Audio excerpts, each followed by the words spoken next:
Well, Gordon, you've given me so much value, and I know I have a question for you, and I hope you could answer it. I don't know where, because I seem like every question I ask you, you have, you're ready, you're surefire. I think I have one that'll probably stump you a bit. Oh my God. And we're gonna bring Grant Cardone into space. We're gonna pretend Grant Cardone is sitting right here next to me. He's always talking about it. He spoke about it multiple times. I've heard him say that he wants to take his real estate company public, right?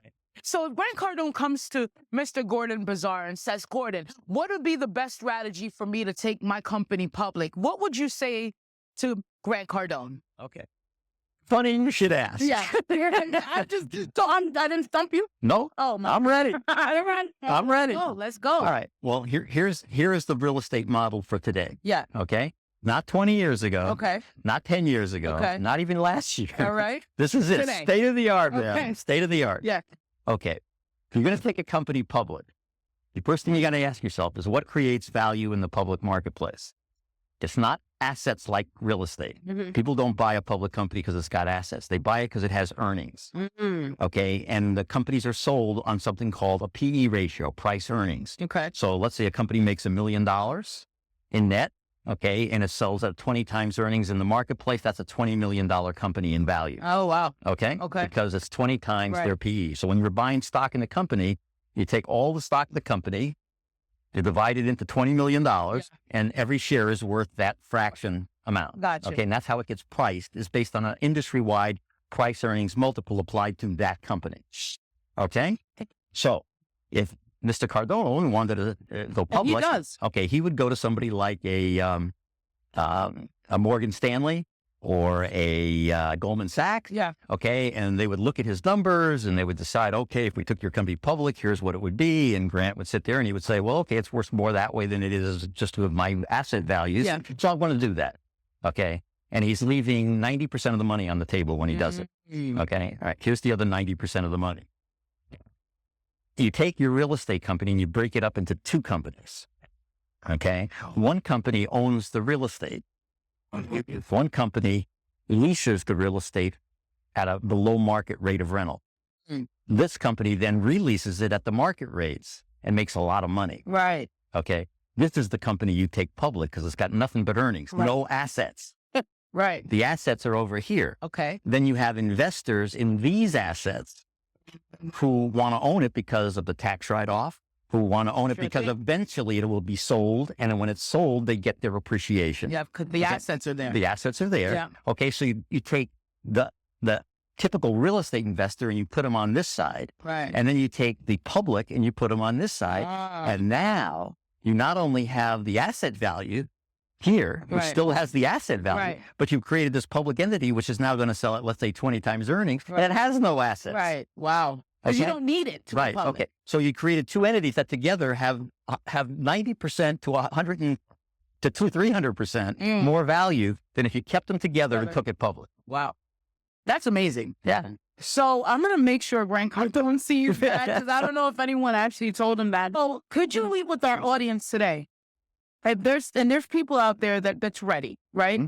They don't know how to find their skill set. They don't know how to grow a business. They're stuck in the one pizza shop around the corner. I think Right. that's where I'm going to stay with this to see how they could develop and move off of that block Right. and explode and expand. Okay. So the one pizza shop guy, all right, has been at it 10 years. He loves making pizzas. Mhm. How did we get this one in and out of a strategic, like get them to blow up their space? How do we do that? Okay. Because it's Well, brick and mortar. Yeah. You said you wanted to stump me. I want to. You're close. Ooh. Okay. And the reason you're close is because most people are where they are because of their mindset. Okay.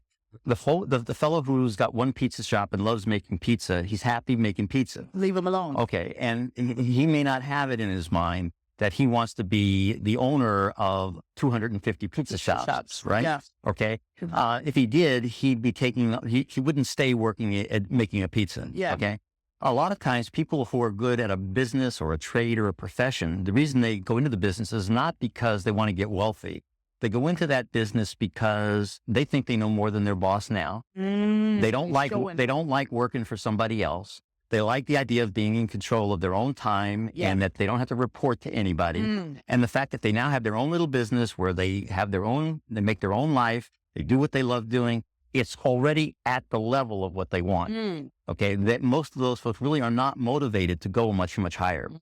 If you're motivated to go much higher, if you're one of the few that are motivated to go higher, here's how you have to make that transition.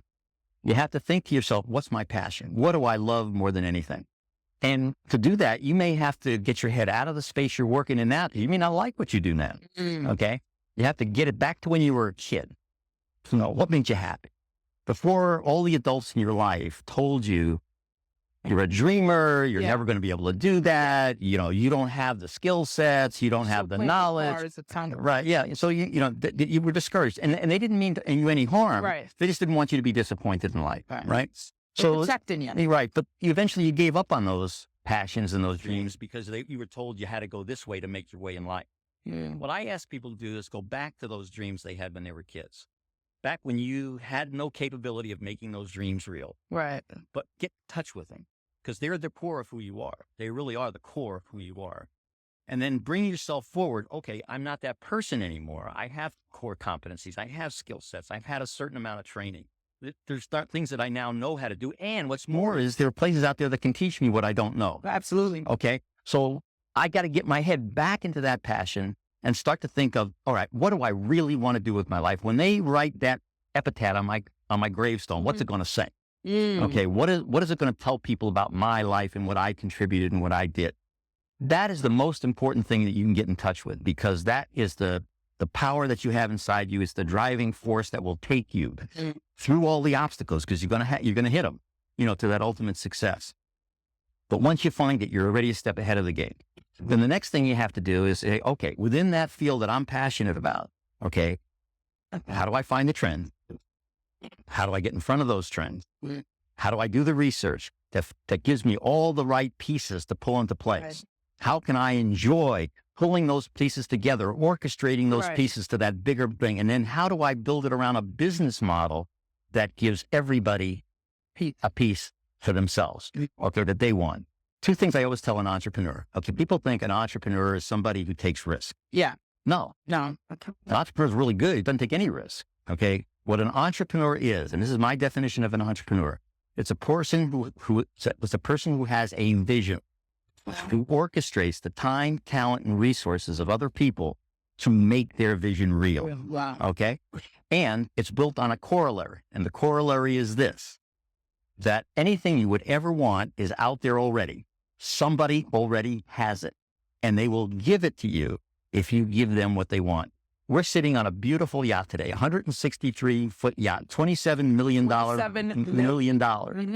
value on this yacht. Okay. I need it.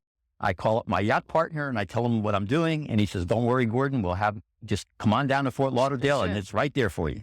Okay. Why does he make this available to me? Because in our partnership, I give him what he needs to get out of these transactions. Wow.